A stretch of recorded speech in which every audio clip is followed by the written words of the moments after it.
Yes, you guys, welcome back. Tomorrow at 5:30 PM UK time is statement time. We play away from home at Anfield to face off against Liverpool in what is looking to be a very tight and close game. Now, both teams have started off their new season form in identical fashion. Liverpool picked up a 3-0 win against Norwich and a 2-0 win against Burnley.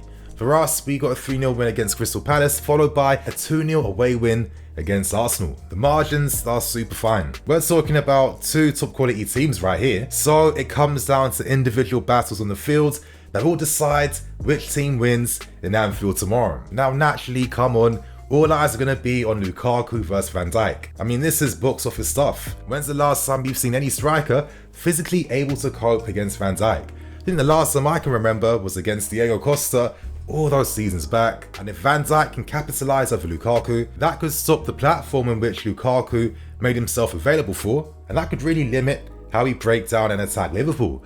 But on the other hand, if Lukaku is able to get one over Van Dijk in tomorrow's game, that's going to open the game up even more, that's going to allow more spaces in behind, and when it comes to playing on the transition, playing on the counter-attack and using pace effectively, we are the kings, you guys. We can take confidence from the fact that we picked up a 1-0 win last season at Anfield, courtesy of an amazing goal scored by Mason Mount. Tomorrow, both managers are going to help their teams, but ultimately, it's going to be decided by the players on the field, and only they can decide who will be the victors in tomorrow's game. In today's match preview, I'm going to break down Thomas Tuchel's press conference, I'm going to go through the predicted lineup, and to end things, I'm joined by a very special guest in Chris from Redmen TV, who's going to give us the lowdown behind Liverpool and what to expect from them. So I hope you guys do enjoy.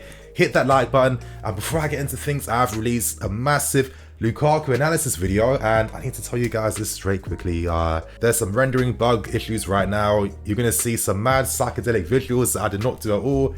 This is literally just the render. I did like 3-4 of them and it came out the same, so I had to risk it. I do apologize in advance though. And without wasting any more time, let's get straight into things and break down Tuchel's press conference. Now, I'm going to keep things brief, and one of the reasons for that is that this was not a great press conference. Nothing to do with Thomas Tuchel, but it was everything to do with some of the just brain dead questions asked every single time. Just things that aren't related, they're not that fun, they're not interesting. And please, when you have a very insightful manager like Tuchel, he will give great answers if he gets great questions. So you journos, come on man, you guys need to step up. And I'm going to break down some of the key points discussed in the press conference today. Now, naturally, Tuchel was asked about Lukaku versus Van Dijk. As Tuchel said, he himself is very excited and is looking forward to seeing that battle tomorrow. Is this like a confirmation behind maybe what the game plan is going to be in tomorrow's game? Tuchel said that Lukaku is big and experienced and he loves these kinds of games. Focusing on Van Dijk, he says that Van Dijk is a player that improves defenses, he makes everyone around him feel comfortable, and of course with him being back in the team, that's going to make Liverpool even harder to beat and to break down. Now, there wasn't much team news questions asked for some reason, so yeah, I can't even discuss anything about that. I'm going to discuss the transfer window though, because Tuchel was asked this question, and Tuchel did reveal that negotiations are going on, which is basically alluding to the fact that both Koundé and Saul could be those two players who come in before the window ends. And for the final question, Tuchel was asked about Jurgen Klopp. Tuchel said that of course he has maximum respect for Jurgen. They know each other and it's quite similar in regards to how they've both, made their names and risen up in this managerial game. Tuchel said that he's one of the best managers in the world, and he leaves a big footprint at whatever club that he signs for.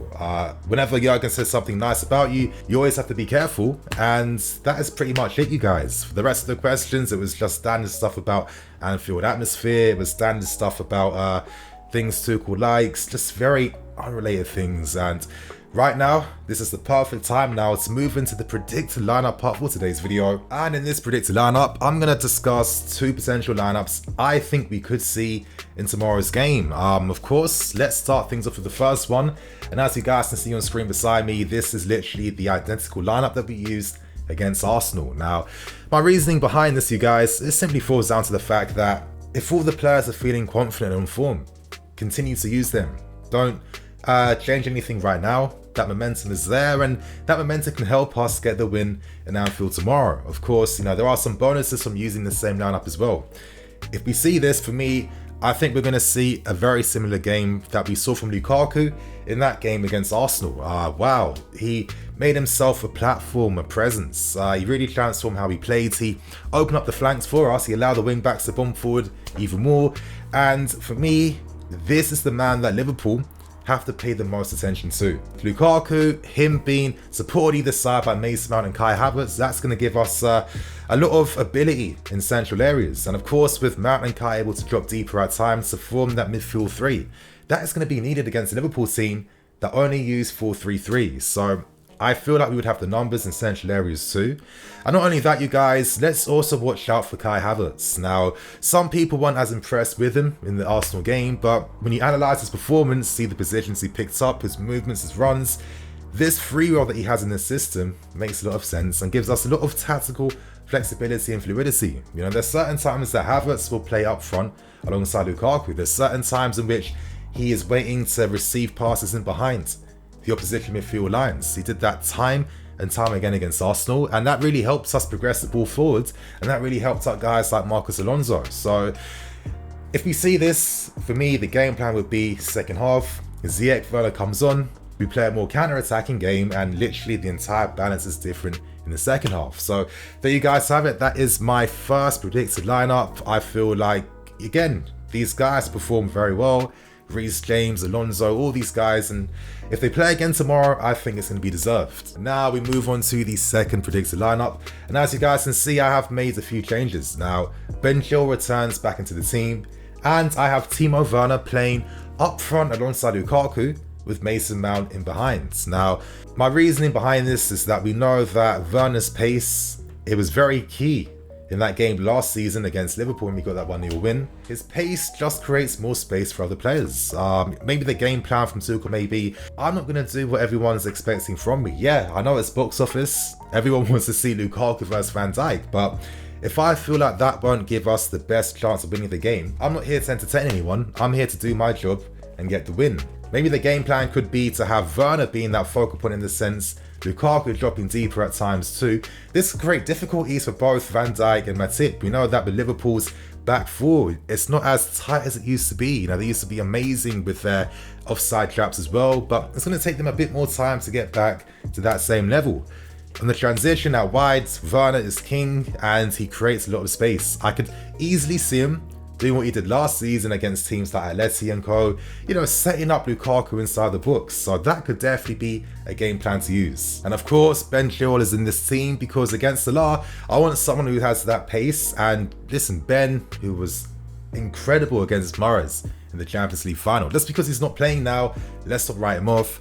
I'd feel more comfortable having him returning back into the team to cope with Salah compared to Alonso, who definitely needs the support of his defender behind him. So you guys, they are my predicted lineups for the game tomorrow. In the comments below, leave your thoughts and opinions too. And now to end things, so we're going to hear from Chris from Redmen TV, who's going to give us the lowdown behind Liverpool and what to expect in tomorrow's game. I'm going to ask you 3 questions so us Chelsea fans can get a better understanding of Liverpool this season and what to expect for the game this weekend. So for my first question, what is one key strength that this Liverpool team currently has for this season? Oh, that's it. You know what? I think, you know, a strength for quite often would be a player or something like that. But right now, I'm going to say, hopefully their strength is the ability to forget last season.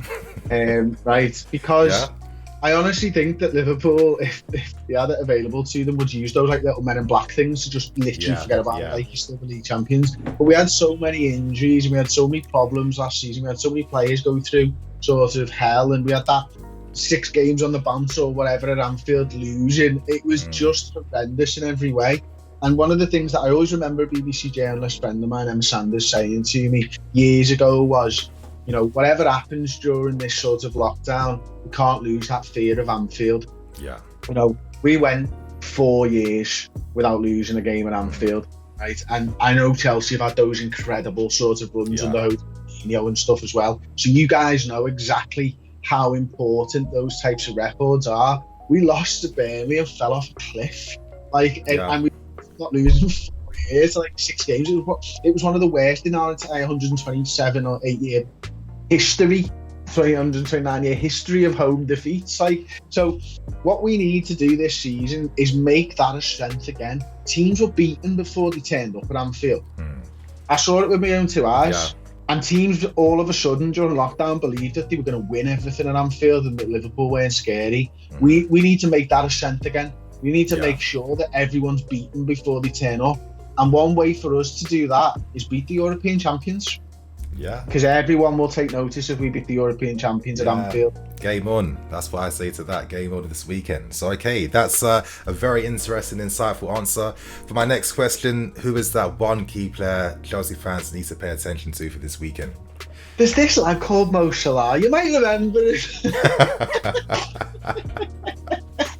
That is brilliant. And listen, I know better than most people that football, it works out sometimes and it doesn't for others. It's about opportunity, it's about manager, it's about team, it's about fans, it's about so many timing of transfers. Sometimes it works out and sometimes it doesn't. The difference between the best player in the Premier League or, you know, the average player in the Premier League and the good players isn't that much. It might just be opportunity or whatever. You know, skill-wise, they're all about the same. They're brilliant. I'm really happy you say that because I definitely think that is one aspect of the game that a lot of people forget about. I know we use like the FM and FIFA ratings and stuff like that, but in real life, the difference level isn't really that far apart. Maybe one or two attributes. That's it.